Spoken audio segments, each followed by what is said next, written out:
It is now my spring break of, well, my final spring break in college, and I've just finished reading J.R.R. Tolkien's The Hobbit. I do have to say, this is probably the most scared I have been of talking about a book, because I am not the right audience for The Hobbit. The Hobbit is, I mean, I think you can tell by the way that the wording and the structure is used, is really meant for kind of middle school age.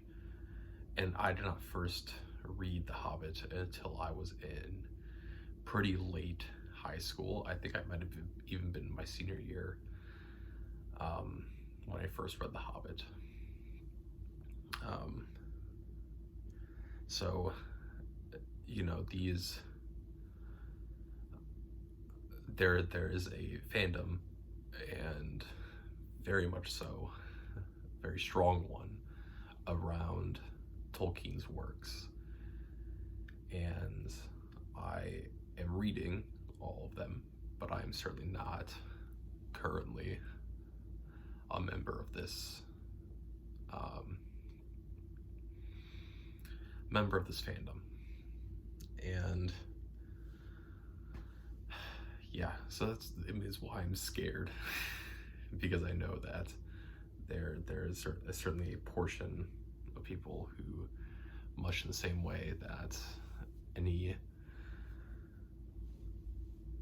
negativity is brought towards things like Disney or towards Harry Potter, the same sort of negativity brought to The Hobbit and Lord of the Rings can also be misconstrued. But The Hobbit itself, for all these, I'm only reading the piece. I'm not watching the movies that are along with it, which I know the movies are very, very well done. At least Lord of the Rings ones are. The book itself, really, I think why this is such a popular book is because of this idea of rising above your standing in life, right? Bilbo Baggins is supposed to, because of who he is and because of where he comes from, is supposed to lead a very mundane life and be happy with that. That is part of the Hobbit way. That is part of the Baggins way. And so, expectedly, he's supposed to lead this very kind of normal life, but he overcomes that, and he's thrust upon him, right? There's the old saying of, some are born great, some achieve greatness, and some are thrust into greatness. This is certainly a thrust into greatness, right? He is thrust into the role by Gandalf, and eventually performs his duties very, very well. So, you know, good on Bilbo Baggins. But I think it's very much this concept or idea of rising above where you're supposed to be in life, or what's expected of you in life. And I think it's a very powerful message to get across, which I think is one of the reasons why this is so beloved. That being said, you know, there's certainly a lot of very fun parts in this. It follows pretty closely the 12-point story arc, made famous by, what's his name? I don't remember the name, but the idea that like every hero story has 12 portions of it, and you know, the call to action, the refusal, divine and red, like all that. I don't remember all 12 steps, but this certainly follows it very, very closely, which I think is another reason why it's so beloved, is because it's really easy to read. This specifically is. I think this might be the third time I've read The Hobbit. I've tried reading the Hobbit and then all of the Lord of the Rings, the three main Lord of the Rings books, a couple different times, and I could just never get through it. But so I think it's the third time I've read The Hobbit, which has also made this a lot easier. Yeah. The big thing that I have, and really two main drawbacks to this, I think this is the first time that, like, not only is there, like, does the story not pass the Bechdel test, right? There are lots of the stories I've read so far have not passed the Bechdel test. Not only does it not pass it, but also there aren't any named women in the story, right? Which is, to me, is an issue, right? But I also understand why it's not an issue.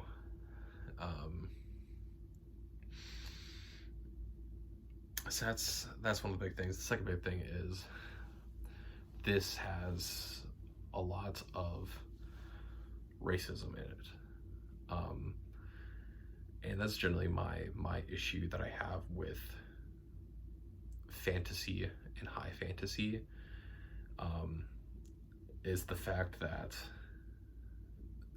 your creed or your race somehow immediately determines the kind of person or the kind of being that you are. So I really struggle with that, because it's like the goblins are bad because they're goblins, and elves, no matter how bad they are, they're still good because they're in some way elves, right? Like that's like an exact thing that gets said about the wood elves, is that although they're doing bad things, they're still good, right? Because they are elves. So I really take issue with that. I understand why it is a thing in fantasy novels, and why that exists. It's just I just have a problem with it. But yeah, the other thing I should mention as I start reading this is I have for a pretty long time said that Tolkien did a lot of good, but probably just as much bad for the fantasy genre. And that is because of this idea that, like, everything needs to be told about every character. We need to have so much background for things to make sense. For The Hobbit, it's not, we get a little bit of that, but not much, right? There's snippets of it, but overall, not a huge deal. As I recall, once we get into the Lord of the Rings, it is just so much. And then we get to, there's the Silmarillion, which I may eventually do, not anytime soon. But that is like just lore, world building, right? And that's fine. I have no problem with this idea of world building. My problem becomes that is somehow then expected for all fantasy worlds, is somehow, some way, fans and readers are owed access to entire backstories, entire histories of the world that we're living in, which I don't think is necessary, right? It's the reason why a very beloved franchise by the name of Harry Potter got destroyed well before its authors' views were really put out there. It's why there's a lot of struggle with stories like the Hunger Games, right? Fantastic story, but because there's not like a lot of lore and a lot of background that's put out there about it, it sometimes gets dismissed as childish, yet it's written for actually a slightly older age group than The Hobbit and Lord of the Rings are. And it's because it doesn't have this huge, great lore backstory. And so the disservice becomes that I think for a lot of fantasy works, there's an expectation that there is just so much lore and so much backstory, when in reality, it's not necessarily needed in order to enjoy the story, right?